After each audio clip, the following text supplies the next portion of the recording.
단어에 스포일러라는 단어가 있습니다.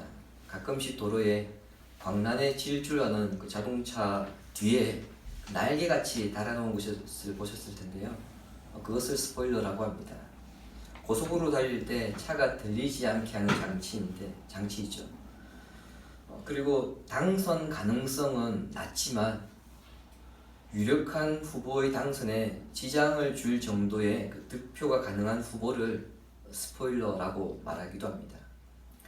하지만 오늘날 우리 사회에서 스포일러라고 말하면 이런 뜻보다는요, 영화나 드라마나 소설 등 관객이나 독자들에게 미리 내용을 알려주는 것을 우리가 스포일러라고 하죠. 그래서 스포하지 마, 그렇게 말을 하기도 합니다.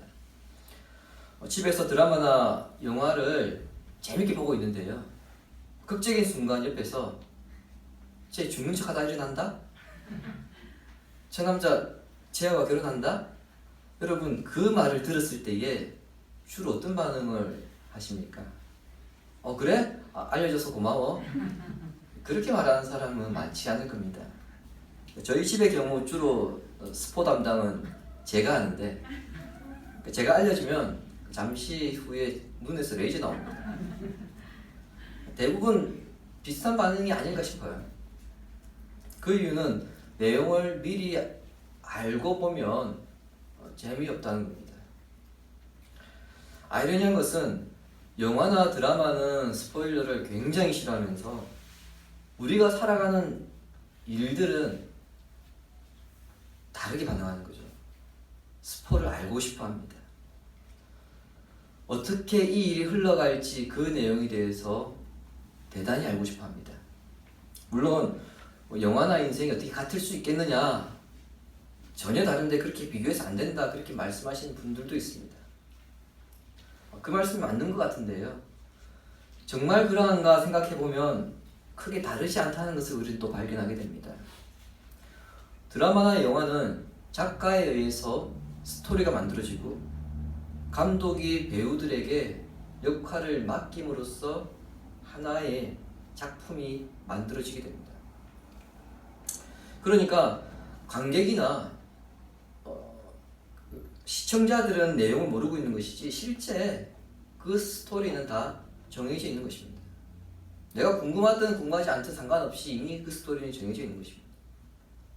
우리 인생 또한 마찬가지죠. 하나님께서 천지를 창조하시고 섭리하실 때 작가로서 모든 것을 다 계획해 놓으셨습니다. 그리고 성령께서 감독으로서 그 일을 해 나가시기 위해서 개개인에게 역할을 주어지시는데 은사로서 그 역할을 주셨습니다. 그리고 각 사람은 그 성령님의 그 계획에 따라서 그 자기의 역할, 자기에게 주어진 은사에 따라서 그 일을 해 나가고 있는 것입니다. 자, 그렇게 함으로써 우리는 하나님 나라의 하나의 스토리라고 하는 작품을 만들어가고 있는 거죠. 영화나 드라마는 어차피 꾸며낸 것이고 설령 그것이 진짜라고 하더라도 나와 상관없는 것이기 때문에 미리 내용을 아는 것이 좋다고 합니다. 반면 인생은 실제이고 그것은 내 인생과 직결되어 있기 때문에 미리 아는 것이 좋다고 하죠. 그래서 소위 예언을 말하는 사람이나 무당을 찾아가서 자신의 미래, 앞날을 알려고 합니다. 그때 하나님의 반응은 어떨까요? 우리가 지금 스포를 알고 싶어 합니다. 스포를 알려달라고 합니다. 자, 그렇다고 한다면 하나님의 반응은 어떨까요? 바로 여러분들이 집에서 드라마를 볼 때 옆에서 스포를 할 때 그 반응과 똑같습니다. 알려고 하지 말라 합니다. 그냥 일이 되어가는 것을 보라는 겁니다. 하나님이 신실하시다는 것을 믿으며 주어진 삶에 최선을 다해 살아가다 보면 앞날을 알고 살아가는 것보다 훨씬 극적이고 그리고 은혜가 풍성함을 느끼게 됩니다. 오늘 본문도 여러분 이러한 것을 생각하시고 본문을 바라보시면 좋을 것 같습니다. 야곱의 허락을 받은 아들들이 베냐민을 데리고 애굽으로 가서 요셉 앞에 서게 되었습니다. 요셉은 형제들 사이에 있는 베냐민을 보았고요, 청지기를 시켜서 그 형제들을 자신들의 집에 인도하고 그들과 함께 식사하기 위해서 식탁을 마련하게 하였습니다. 이것은 요셉이 형제들을 특별하게 대우하기 위해서입니다. 하지만 요셉의 집으로 가는 형제들은 내내 불안했을 겁니다. 애굽에는 자신들 외에 다른 사람들도 곡식을 구하러 왔을 텐데, 그렇다면 그들과 함께 가든지 있든지 해야 되는데 그들은 그 자리에 있고 자기들만 지금 따로 다른 곳으로 이동하기 때문에 불안할 수밖에 없었을 것입니다. 이거 지금 뭔가 일이 잘못되어 가는 것 같다, 뭔가 이상하다, 안심할 수 있는 상황은 아니라는 거죠. 게다가 형제들은 지난번 곡식을 사러 왔을 때 가져왔던 그 돈이 자루 속에 그대로 있는 것을 알고 있습니다. 그렇기 때문에 그들의 불안함은 더 클 수밖에 없었던 거죠. 이들의 불안감이 얼마나 컸던지 18절에 보시면 달려들어 노예로 삼고 나귀를 빼앗으려 한다, 이렇게 말하고 있습니다. 형제들이 이렇게 불안한 이유에 대해서 우리는 그 이유를 알고 있습니다.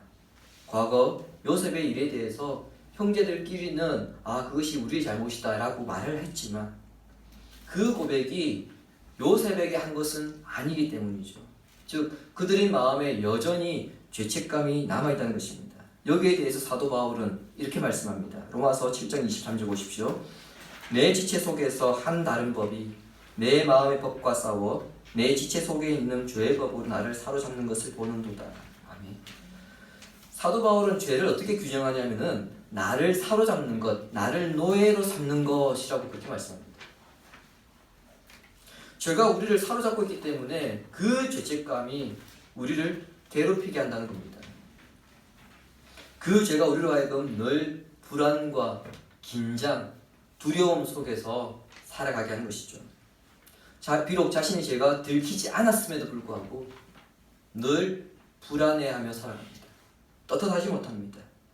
늘 죄의 뿌리가 남아있기 때문이죠. 요셉의 형들도 마찬가지입니다. 아직 요셉과 화해한 것이 아닙니다. 요셉에게 잘못했다고 고백하지 않았습니다. 그 과거에 지은 죄의 뿌리가 요셉의 형들 가운데 아직 남아있기 때문에 그들은 이 순간에도 불안해하였던 것입니다. 저 사람이 우리를 따로 데리고 가는 것이 필시 우리를 붙잡아 억류시킬 것이며 우리를 노예로 만들고 그리고 우리의 나아기를 빼앗기 위함이다. 여러분, 이렇게 말하는 것은 사실입니까? 아니죠. 자신들의 상상입니다. 즉 불행한 상상은요, 다른 사람이 만들어주는 것이 아니라 자기 안에 있는 죄가 그렇게 만들어내는 것입니다. 사람이 살아가면서 불길한 상상을 하고 부정적인 생각을 하는 것은 실제가 아니라 하나님을 신뢰하지 않는 현상에서 나타나는 의미라는 겁니다. 예레미야 선지자는 우리에게 이렇게 말씀합니다. 여호와의 말씀이니라. 너희를 향한 나의 생각을 내가 아나니 평안이요 재앙이 아니니라. 너희에게 미래와 희망을 주는 것이니라. 하나님은 우리에게 재앙을 주시는 것이 아니라 평안을 주시기만 하십니다. 우리에게 미래에 대한 절망을 주시려고 하는 것이 아니라 미래에 대한 희망, 소망을 주시려고 하십니다. 그런데 우리는 어떻습니까? 부정적인 생각을 하고 불안한 생각이 사로잡혀 있습니다. 이것은 하나님의 생각과 하나님의 계획과 다르다는 거죠. 그러므로 하나님을 신뢰하시기 바랍니다. 비록 지금 내 상황이 내 뜻대로 흘러가지 않는다 할지라도 하나님을 신뢰하다 보면 불안보다는 평안을, 절망보다는 미래에 대한 희망을 노래하게 될 것입니다. 요셉의 형들은 청지기에게 지레 겁을 먹고 요셉이 도착하기 전에 자신들의 입장을 장황하게 변명합니다. 그랬더니 청지기는 23절에 기록된 것처럼 자루 속에서 발견된 돈은 아마 하나님께서 주셨을 겁니다. 굉장히 애매한 말을 남기고는요, 시몬을 데리고 와서 형제들과 다시 상봉시켰습니다. 시몬을 데리고 왔다는 것 자체가 그들이 간첩이 아니라는 것과 그리고 지난번 곡식에 대한 돈은 이미 정산되었다는 것을 말합니다. 그래서 이 청지기는 형제들에게 평안하라 그렇게 이야기할 거예요. 이 평안하라는 우리가 잘 아는 샬롬입니다. 샬롬은 단순히 부족한 상태가 아니라 아무 부족함이 없는 상태에서 오는 평안을 말합니다. 아무 문제 없으니까 평안히 계세요. 그렇게 말하였음에도 형제들에게는 평안이 없었습니다. 그 상태에서 이제 요셉과 대면합니다. 요셉의 형제들은 요셉을 보자 큰절을 합니다. 당연히 저 사람 손에 우리의 생사가 달려있기 때문에 이것은 정말 정성 들여서 절을 해야 된다. 그런 마음으로 절을 했을 거예요. 요셉이 어린 시절 꾸었던 두 가지 꿈을 기억하십니까? 당신들의 곡식단이 내 곡식단에 절을 하더이다. 이제는 베냐민까지 함께 절을 하고 있음으로써 그 첫 번째 꿈이 완전히 성취되는 순간입니다. 요셉이 그 꿈을 그때는 왜 꾸었는지, 그 꿈이 어떻게 이루어질 것이었는지 알지 못했습니다만 22년이 지난 지금 요셉은 하나님의 계획과 섭리를 완전히 이해하게 되었습니다. 형제들과 요셉의 만남을 보십시오. 형들은 불안과 두려움에 여전히 떨고 있습니다만 요셉은 27절과 28절에 나타나 있는 대로 아버지의 안부를 물으면서 기쁨과 감사, 즐거움으로 지금 가득 차 있습니다. 그 중에서도 요셉은 특별히 베냐민을 보는 순간 마음이 더 컸습니다. 왜입니까? 29절에 기록되어 있습니다. 자기 어머니의 아들, 자기 동생 베냐민을 보고 요셉에게는 베냐민을 제외한 11명의 형제들이 있었습니다만 그중 베냐민만 유일하게 자기 어머니의 혈육이었습니다. 즉 같은 부모의 유전자를 가졌기 때문에 그 기쁨이 더 컸을 것입니다. 누가복음 15장을 보시면은 잃어버린 양을 찾은 목자와 그리고 잃어버린 동전을 찾은 여인과 집을 나갔다 돌아온 아들을 다시 찾은 아버지의 마음이 잘 나타나 있습니다. 여러분, 이 세 가지 비유에는 한 가지 공통된 마음이 있습니다. 너무 기뻐서 주체할 수 없는 마음입니다. 마찬가지로 요셉이 베냐민을 보는 순간 그런 마음이 끌어올랐던 겁니다. 너무 기뻐서 주체할 수 없어서 그래서 안방으로 뛰어들어가 한참을 울다가 얼굴을 씻고 다시 자리에 돌아왔습니다. 요셉의 이러한 모습은 우리로 하여금 하나님의 사랑을 보게 합니다. 하나님은 자기 아들 예수 그리스도를 죽이시기까지 우리를 사랑하십니다. 그래서 최고의 것을 포기하셨습니다. 그 이유는 우리가 하나님의 형상으로 지어졌기 때문입니다. 다른 표현으로는 하나님의 DNA가 우리 안에 있다는 겁니다. 베냐민이 자기와 같은 부모의 DNA를 가졌다는 이유로 특별히 그에게 더 마음이 가고 신경이 쓰였고 그를 더 사랑했던 것처럼 우리가 무엇을 더 하고 안 하고 잘하고 못하고가 아니라 그냥 하나님께서 하나님의 DNA가 우리 가운데 있기 때문에 우리를 사랑하신다는 것입니다. 그 사랑이 우리를 향하고 있기 때문에 우리의 삶이, 우리의 인생이 소망이 있는 것입니다. 요셉은 베냐민을 보았을 때에 자신의 신분을 밝히고 함께 기쁨의 눈물을 그 자리에서 흘리고 싶었겠습니다만 아직 형들을 테스트해야 할 것이 더 있기 때문에 차마 신분을 밝히지 못하고 있습니다. 그 감정을 꾹꾹 억누른 채 형제들과 식사하기 위해서 종들에게 식탁을 차리라고 명령합니다. 요셉의 명령을 받은 종들이 세 개의 식탁을 차립니다. 하나는 요셉을 위해, 하나는 요셉의 형제들을 위해, 그리고 하나는 애굽 사람들, 신하들을 위해서입니다. 식탁을 이렇게 분리시킨 것에 대해서 성경은 애굽 사람들은 히브리 사람들과 같이 먹으면 부정을 입었기 때문이다 그렇게 밝히고 있습니다. 우리 표현으로는 재수 없기 때문이다. 그런 표현입니다. 요셉은 총리라고 하는 신분 때문에 따로 차린 거고요. 애굽 사람들은 자기 민족들을 제외한 나머지 다른 이방 민족들은 야만인이고 자신들은 그들보다 우월한 민족이다, 이런 생각을 가지고 있었습니다. 따라서 히브리 민족인 요셉의 형제들과 같이 먹는 것을 꺼려했기 때문에 식탁을 분리했던 것입니다. 실제 고대 헬라 역사가 헤로도투스라는 사람이 있거든요. 이 사람이 애굽에서 숫소는 금기식품이었기 때문에 이집트 사람들은 이제 그러니까 숫소를 먹는 헬라 사람들과는 식탁을 겸하지 않았다고 합니다. 심지어 헬라 사람들이 사용하는 주방 도구도 그들은 사용하지 않았다고 합니다. 그리고 헬라 사람이 칼로 자른 암소고기, 그 고기조차도 이집트 사람들은 먹지 않았다고 합니다. 그만큼 고대 이집트는 이방 문화에 대해서는 철저하게 배타적인 태도를 취하고 있었습니다.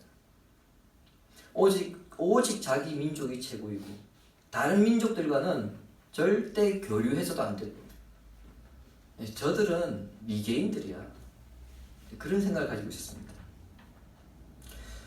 그런데 이러한 이집트 사람들의 배타적인 태도는요, 한편으로 오히려 이스라엘이 번성하는 동안에는 가장 최적의 요건이 되었습니다.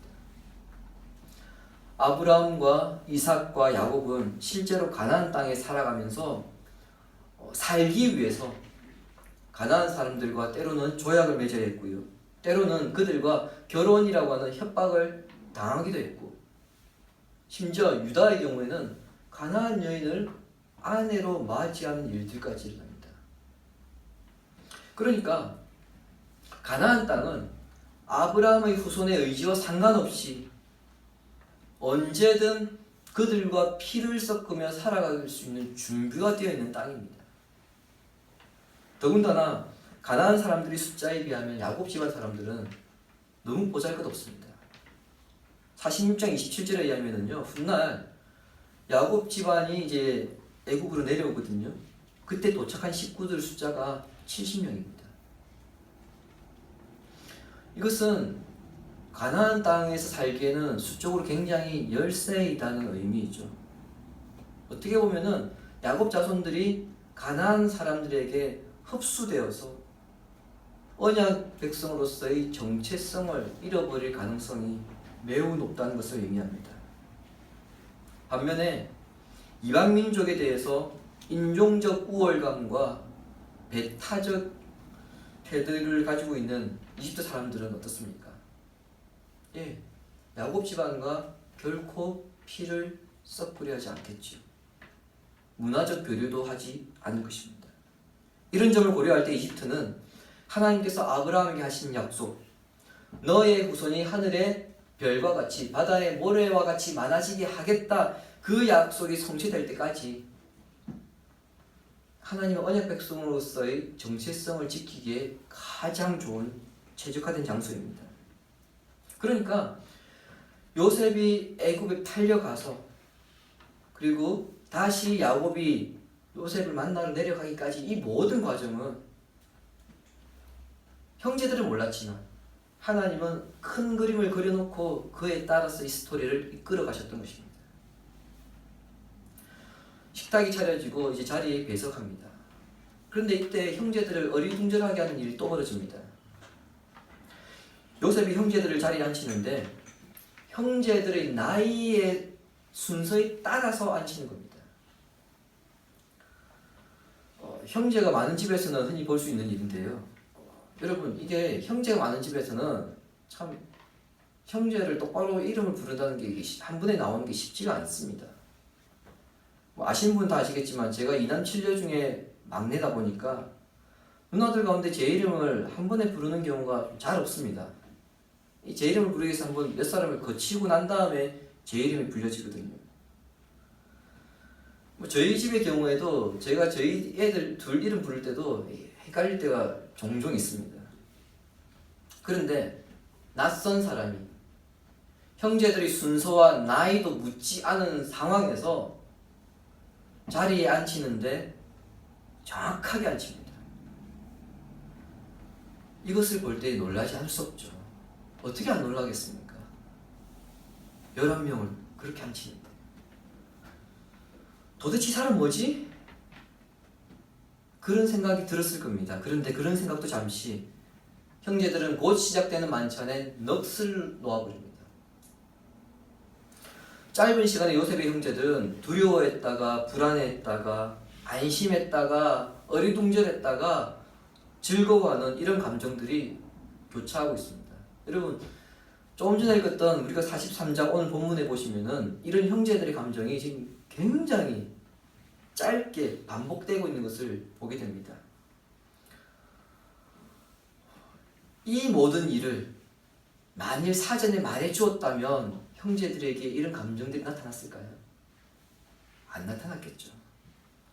뭐 어찌되든 편안한 마음과 즐거운 마음만 있었을 겁니다. 그럼에도 요셉이 형제들에게 이 모든 것을 감추고 자기 계획에 따라 진행하는 이유가 있습니다. 형제들이 서로의 잘못을 뉘우치고 화목하게 함으로써 하나님께서 주시는 복을 누리게 하기 위해서입니다. 하나님께서 우리 인생을 살아가게 하시는 것도 바로 이런 목적입니다. 우리는 대체 왜 이런 일이 났을까 그렇게 생각을 하고요. 이 일이 어떻게 될까 소위 예언을 하는 사람들을 찾아가고 또 무당을 찾아가서 그 결과를 알고 싶어 합니다. 근데 여러분 우리가 한 가지 알아야 될 것이 있는데 그게 뭐냐니까 모든 일 배후에는 하나님의 변함없는 목적이 있다는 겁니다. 그것을 우리가 이해하지 못하기 때문에 상황에 따른 감정적인 기복이 일어나는 것 뿐입니다. 하나님은 그러한 과정을 통해서 우리의 삶을 되돌아보게 하십니다. 그리고 더욱 하나님 앞에 온전히 서게 하심으로써 주께서 주시는 샬롬의 복을 누리게 하시는 것입니다. 주님이 사랑하신 신의 가시는 성도 여러분, 본문에서 형제들이 겪고 있는 이